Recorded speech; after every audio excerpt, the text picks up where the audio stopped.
on satellite, on Freeview, on cable, on radio, on mobile, on the web and around the world. This is First at 9 on Other Derana 24/7.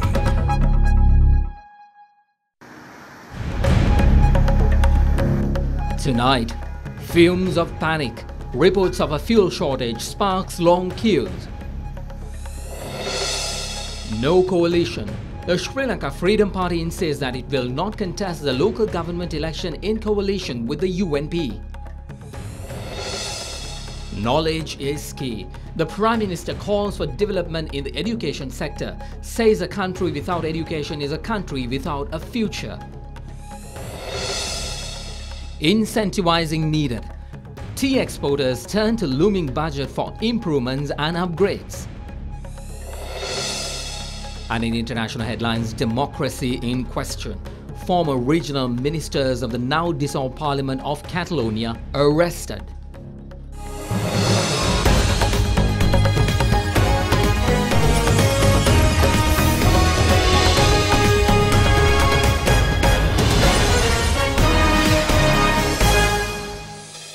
Good evening to all our viewers across Sri Lanka and around the world. Thanks for making us a part of your evening. Welcome to First at 9.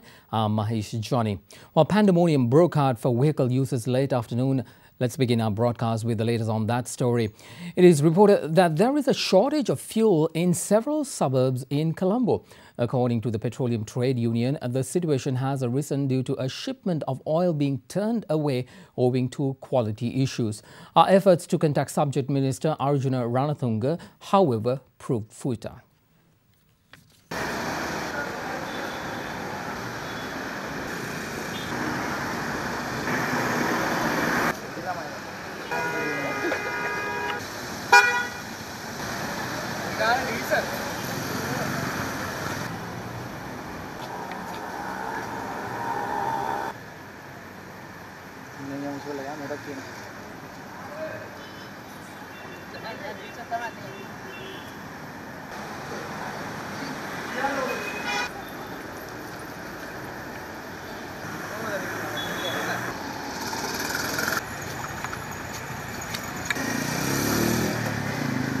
Petrol මුකුත් මම වර්ගයක් නැද්ද?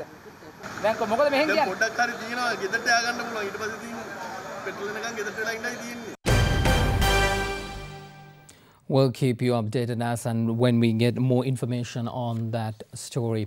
Moving on, this month's edition of the Poya Day program, Sadham Yatra, was conducted at the Narayanpita Dharmayatana Vihare with the participation of President Maithripala Sirisena this morning. The monthly program featuring a series of Dhamma sermons, Sadham Yatra, was held at Narayanpita Dharmayatana Temple this morning, attended by President Maithripala Sirisena. Following the program, the head of state unveiled the new relics chamber at the temple as well as the gold railing surrounding the bodhya.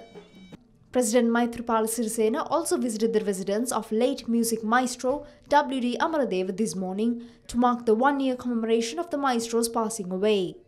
In the meantime, President Sirisena met the representatives who arrived in the country to participate in the 7th Buddhist Summit of the World Buddhist Supreme Conference last evening at the President's official residence. Excellency. The General Secretary of the SLFP, Minister Duminda Dissanayake, says the SLFP and the UNP will contest separately in the upcoming local government elections. He made the remark to media following a meeting between President Maithripala Sirisena and SLFP ministers and parliamentarians today. A meeting was convened at the Presidential Secretariat to discuss the upcoming local government elections with the chairman of the SLFP, President Maithripala Sirisena, along with SLFP ministers and parliamentarians. SLFP MPs representing the joint opposition, however, boycotted the meeting. We discussed winning upcoming political activities, including the local government elections. We entrusted SLFP leaders with building organisational power. We're preparing to win. අපි දිරන්න ලෑස්ති කරනවා. ඔබතුමාලා ආරාධනා කරා දේකාපති විපක්ෂයෙන් මේ රැස්වීමට. ඒ සියලු මන්ත්‍රීතුමාලා We invited all those MPs in writing. A file has been opened at the party headquarters in this regard. දැන් පක්ෂ මූලස්ථානයේ ඇරලයි තියෙන්නේ. ප්‍රධාන දේශපාලන පක්ෂ දෙකත් එක්ක එකතු වෙලා මේ ඔබතුමාලා බේරුලාසන ඡන්දය ඉල්ලනවා කියලා මේ රාජ්‍ය සේනා ඇමතිවරයා කිව්වා. නෑ ඉතාමත් පැහැදිලිව එක්සත් ජාතික No, the SLFP and the UNP will not contest in local government elections together. The SLFP will contest with a broad alliance. පුළුල් සන්දානයක් සමග තමයි තරග වදින්නේ. Meanwhile, former President Chandrika Bandaranaike Kumaratunga had this to say. That's what we did in the recent past. No one knew until President Maithripala Sirisena revealed the truth. We'll tell you when the time comes.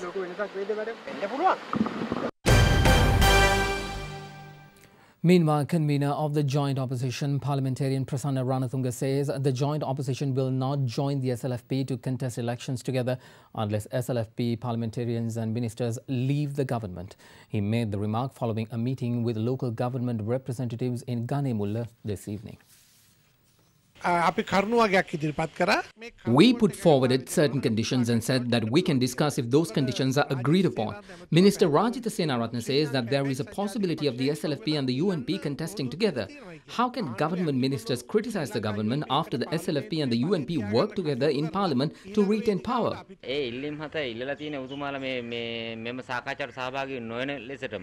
If the SLFP cannot accept the views of the SLFP and instant strike deals to protect the government while keeping Ranil as the Prime Minister, we will continue the anti-government fight.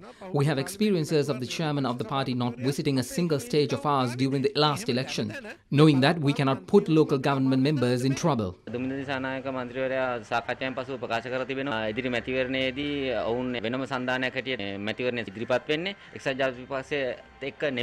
All in the government are lying. There are only a few days to go, so let's wait and see.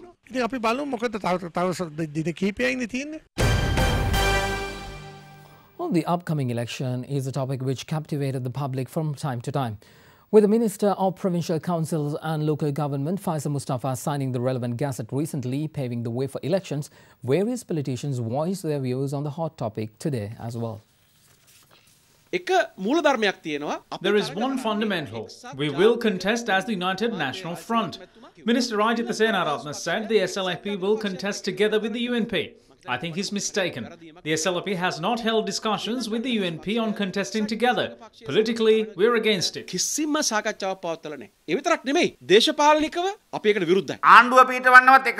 UNP couldn't gather the 113 seats needed to form a government. After forming a government, what happened to the ministries? The best ministries went to the SLFP. The UNP was left with ministries with which you can't even provide employment. Thus, UNP supporters are completely disillusioned. As soon as parliamentary elections were held, we could have held local government elections. But we finished delimitation and properly formulated a procedure, and we can contest well in this election. We should be able to win. The distorted nature of the electorate system, the 50-50 system, shows that this isn't democracy. This is to appoint the leaders yes men to get all the dirty work done, to pave the way for the defeated and to increase the number of unelected MPs. In the future, you won't be able to stop local government bodies from falling into a state of confusion. The people should turn this election into a referendum on the 3-year journey of this government. We ask all those who level allegations to put those allegations aside and take part in the election. Let's see who wins the public mandate. Archbishop of Colombo, His Eminence Malcolm Cardinal Ranjit, says that he sent a letter to the President requesting tuition classes to be suspended on Poya days and Sundays. His Eminence acknowledged the matter at the Catholic Teachers' Day celebrations held in Colombo this morning, which was also attended by Prime Minister Ranil Wickremesinghe. Catholic Teachers' Day 2017, held at the auditorium of St. Joseph's College, was held under the patronage of the Archbishop of Colombo, His Eminence Malcolm Cardinal Ranjit and Prime Minister Ranil Wickremesinghe. Donations were also collected for the Little Hearts project in line with the Catholic Teachers' Day celebrations. Schools are not established geared towards examinations but also to build characters. At present, there are large-scale tuition classes and international schools. I'm amazed at the sums paid for international schools. The reality is that some children went out of the country to get educated. Back in the day, people from other countries came here to have their education. A country without education is a country without a future.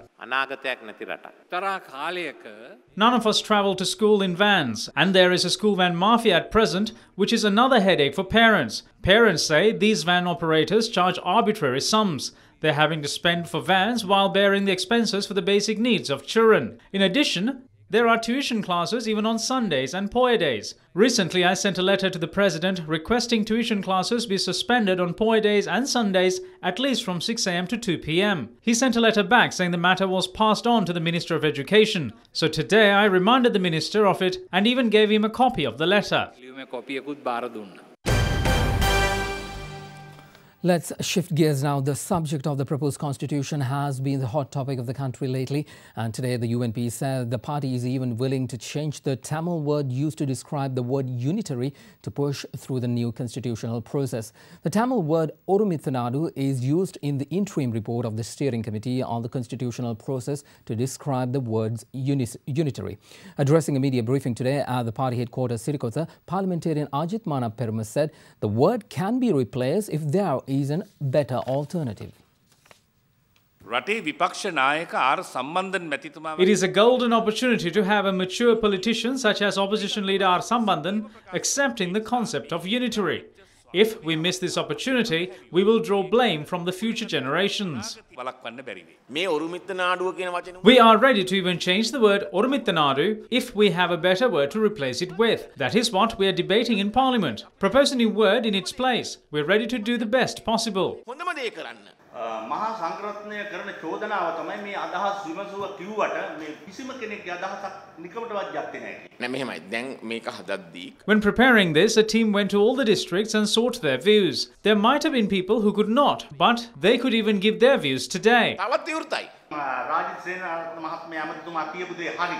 ඉදිරි මැතිවරණයේදී ශ්‍රී ලංකා නිදහස් පක්ෂ සහ එක්සත් ජාතික පක්ෂය එකතු වෙලා රට ගැන හිතලා තරඟ වීමට එනවා කියන එක තමයි ඇත්ත මං හිතන්නේ.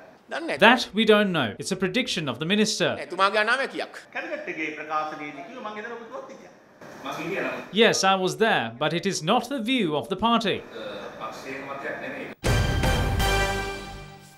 Former President Mahinda Rajapaksa says no political party has a public mandate to change the constitution. He expressed these views addressing an event held to commemorate his mother, late Dona Dandina Samarasinghe, which was held in Ambilipitia yesterday. To form a constitutional assembly, there should be a public mandate. The UNP, the SLFP or the TNA does not have this mandate. Our biggest challenge was the war. We were requested to end it and we did. Then we had to not only develop the country but to kickstart the development in the north, which was regressed by 3 decades. Whilst doing that, I spoke with the leaders of the TNA, the UNP and other parties in the opposition on how to arrive at a resolution. But what I proposed was cast aside, since those who conspired to remove me from power on the 8th, such as the diaspora and other foreign entities, said not to accept a resolution proposed by me. Now they say we took out loans. What we did is there for all to see. Today, however, similar amounts in loans are obtained and not even a culvert is built with it. Instead, they sell things. Medical Faculty Students Parents Association threatens to launch a Fast Unto Death campaign if government fails to abolish the Saitam Medical Faculty within the next 2 days. Meanwhile, convening a media briefing in Colombo today, Parents Association of Saitam made evident that the effective progress is seen on the government's decision regarding Saitam. I saw an effective progress made. We understand that our children's rights could be achieved through this progress. I didn't see any solution through these decisions. The GMOA wanted a way out of this, and that was effectively facilitated through this decision. Meanwhile, the Medical Faculty Students Parent Association met with the Secretary to the President, Austin Fernando, to discuss the government's decision regarding Saitam. Issuing a communiqué, the President's Media Division stated that the association was optimistic about government's proposals pertaining to Saitam. The statement went on to say that the association requested the government to immediately implement the proposals. Although we met with the Secretary to the President this morning, our objective was not fulfilled. We insisted that abolishing CITEM does not mean having the same institute with another name. We were not satisfied with the Secretary's reaction in this regard. Meanwhile, during a meeting with the GMOA this evening, President Maithripala Sirisena directed university medical students engaged in the anti-CITEM protests to report back for clinical practices. Well, freedom of expression is a much talked about subject in the modern day society, and people use various mediums to express themselves in hope of gaining the intended audience. Poetry is one such powerful medium used for social engagement, with history littered with instances of poetry being used to convey messages of political outrage and injustice. Sri Lanka boasts a rich history of both Sinhala and English poetry, but the plight of English poetry of late has somewhat divisive. First at 9's Anuradha Fonseca brings you an insight of the current state of English poetry in the country and what the future holds for it. Poetry might not be in the limelight of current social engagement, yet it used to play a different role back then. The inception of English poetry in Sri Lanka dates back to expatriate colonizers such as W.S. Senior, C. Drieberg and more, writing about their experiences in the island.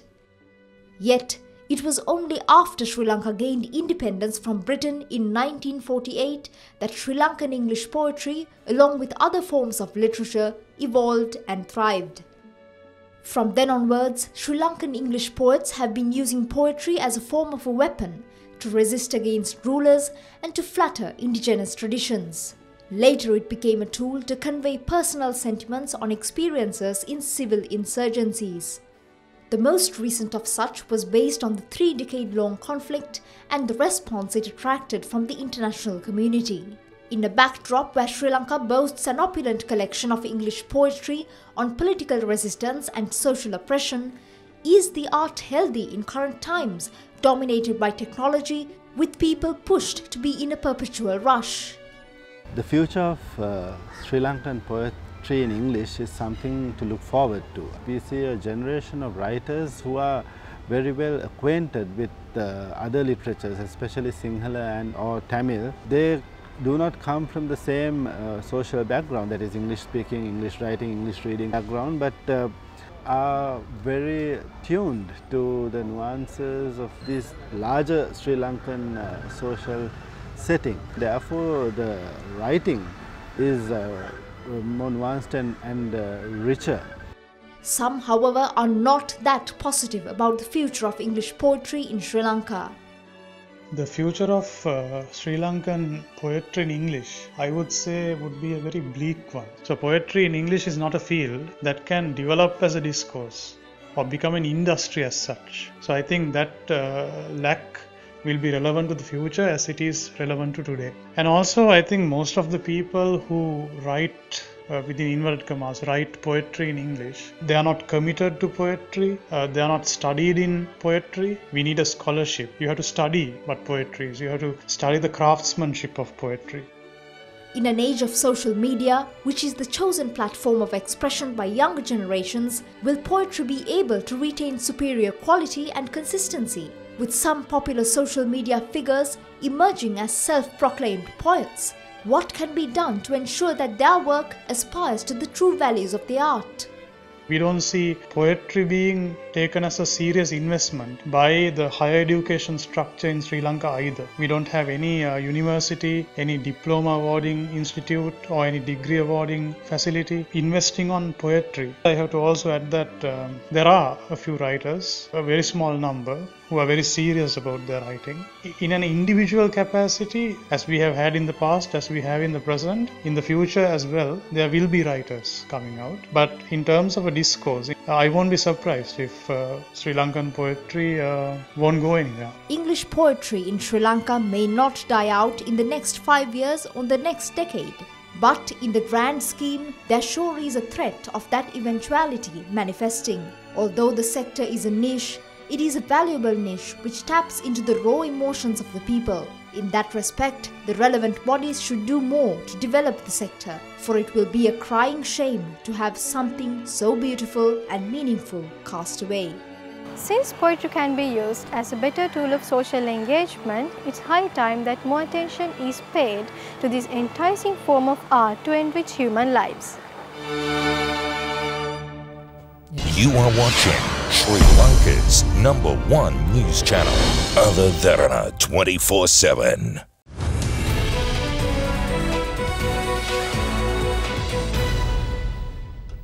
Let's move on to business news now. Tea exporters lament that the sector's profit-making power is largely deteriorating due to a number of fees, cess and taxes they are obligated to pay. As a result, competition for Ceylon tea in the international market is severely hampered. Chairman of the Tea Exporters Association, Jayantha Karunaratne, points out that exporters are unable to invest back on improvements and upgrades to plants and machinery, thereby hindering brand building. Chairman of the Tea Exporters Association, Jayantha Karunaratne, says tea prices in Sri Lanka have risen more than 55% since 2015.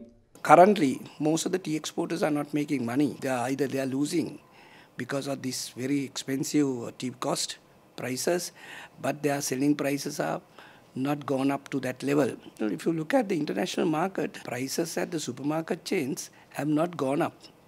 So the exporters have to compete in the international market with the other teas or other brands, but the cost for our products have gone up by more than 55%. At present, tea exporters are liable for an economic service charge of 0.5% of their turnover, which was increased from 0.25% at the last budget. We have asked to go back to 0.25% because it is to be deducted from the corporate taxes. But still, right now, current years, exporters are not making that money to pay that 0.5%. Tea exporters also request that all cess charges be removed from the sector. We always believe that they should not charge any cesses on tea exports. The exporters should be able to collect some profits, or maybe to be more competitive in international markets, to invest back into the industry or do their brand promotion. This collection of cess and giving back to the various other stakeholders of the industry is not helping to take this business forward. Meanwhile, Tea Exporters Association points out that indigenous tea brands need to launch promotional campaigns in line with the global campaign to promote Ceylon tea under the logo of the lion. However, availability of US dollar funds for promotions remain a challenge. What we feel is if the government can consider the brand promotion is very important to the industry, they can consider some kind of a incentive to help companies to do the brand promotion.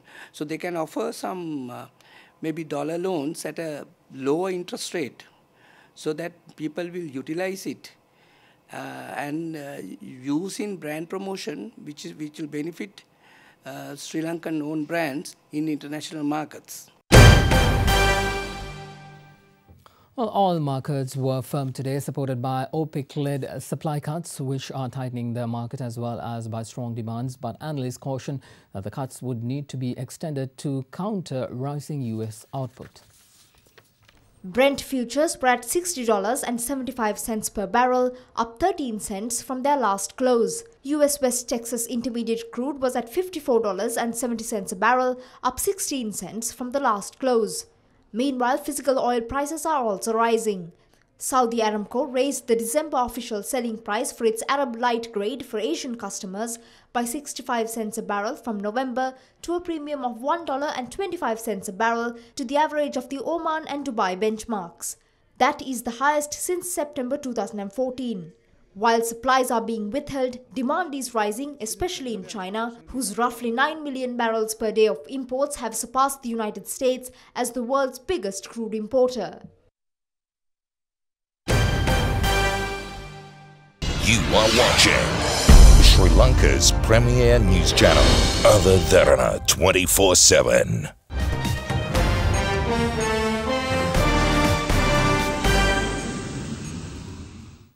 On to international news now, 8 former regional ministers of the now-dissolved Parliament of Catalonia are arrested over multiple charges following the region's push for independence from Spain.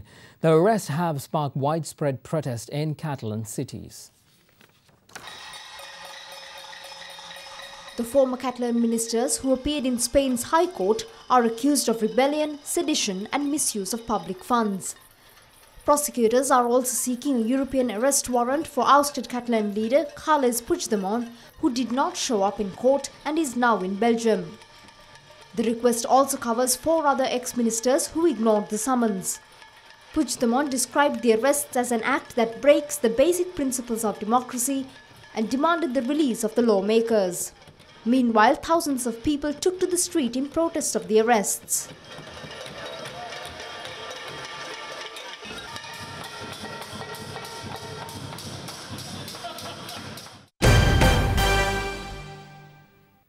Also in other international stories, US President Donald Trump today embarked on the longest trip to Asia by an American president in more than 25 years, looking for help to pressure North Korea to stand down from a nuclear crisis. Now, he is expected to stress the world is running out of time on stopping the tensions. Embarking on the tour, Trump stopped en route in Hawaii for a military briefing and a visit to Pearl Harbor. Trump's tour will include Japan, South Korea, China, Vietnam and the Philippines and will continue until the 14th of November.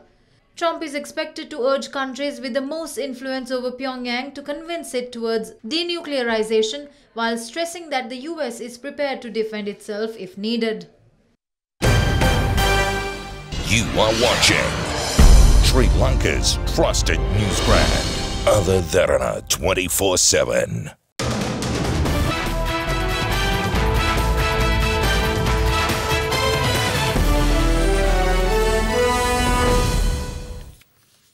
Welcome back everyone. On to sports news. Sri Lanka Tourism is collaborating with the Minister of Sports to promote Sri Lanka as a preferred destination for international sporting events.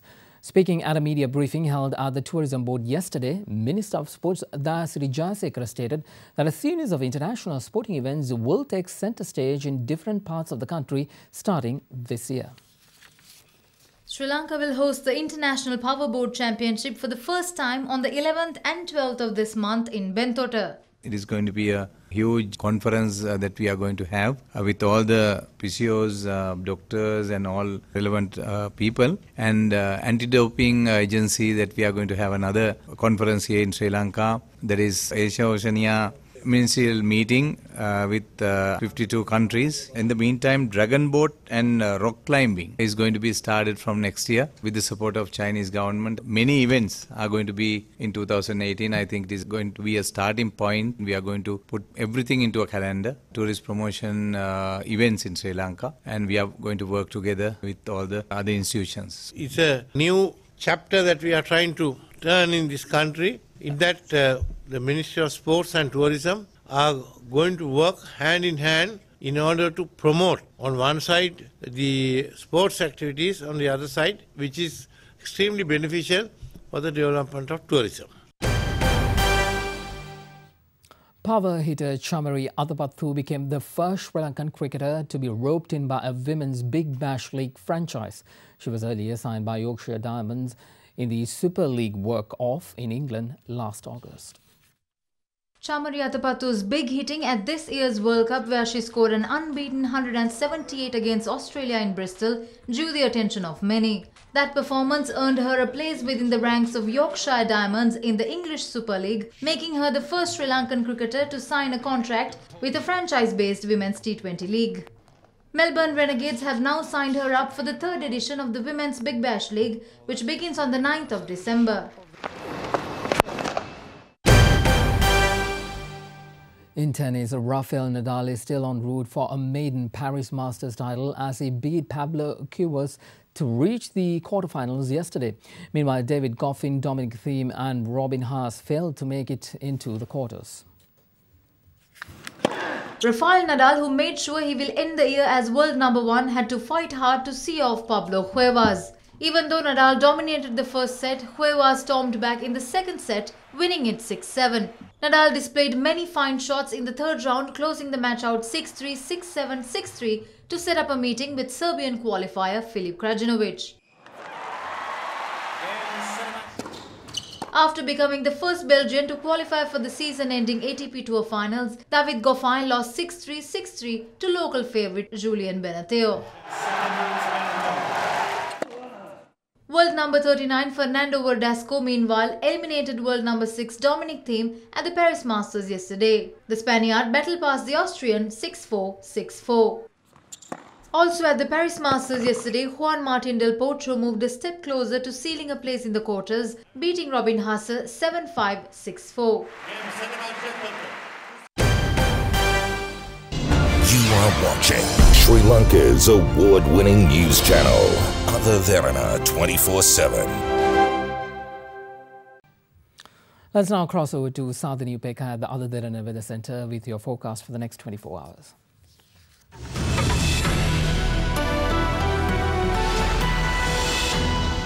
Good evening and welcome to the Weather Centre. Now tomorrow's temperatures will average at around 26 degrees Celsius along the coastline, maxing out at 28 degrees Celsius in some places. Now as usual, cooler temperatures in the low 20s will prevail in the central hills. Now a low pressure zone will form across the island during the latter half of the day, spelling showers or thunder showers in several places, especially the southern half of the island. That's it from the Weather Centre tonight. Up next is your city by city forecast.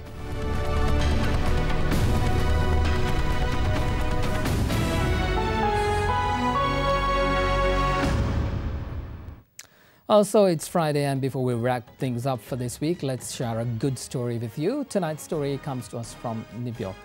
We in Sri Lanka strive to break away from our complacency regarding waste disposal and often find it an uphill task. Tonight, we like to introduce you to Lauren Singer of New York City. 5 years ago, she had enough with all the garbage and adopted a remarkably successful zero-waste lifestyle. Let's see how she manages it. So this jar is all of the trash that I've made in the past 5 years. Waste comes from is not being prepared. So for me, living a zero waste lifestyle as an individual, it means not sending any trash to landfill, not throwing anything on the ground and walking away, no disregarding things and not claiming them. When I go into the grocery store, I come prepared. So I'll take something like a mesh bag, and then I'll take a few of these reusable, washable cotton bags. And this I can use for produce instead of plastic bags. I'll take some mason jars usually with me, and then I'll take a few of these stainless steel containers. You can use them for vegetables, you can use them for liquids, you can use them for cheese, you can use them for meat, you can use them for any kind of bulk product. You know, I really take pride in feeling so comfortable doing something weird. I think, you know, living a zero waste lifestyle is something that most people don't do. I think everyone, if they did just one little thing to have a positive environmental impact, it would make a huge, huge positive impact. And that is a part of your world tonight right here on Other Derana 24/7. Thank you very much for joining us. Have an enjoyable weekend. Good night.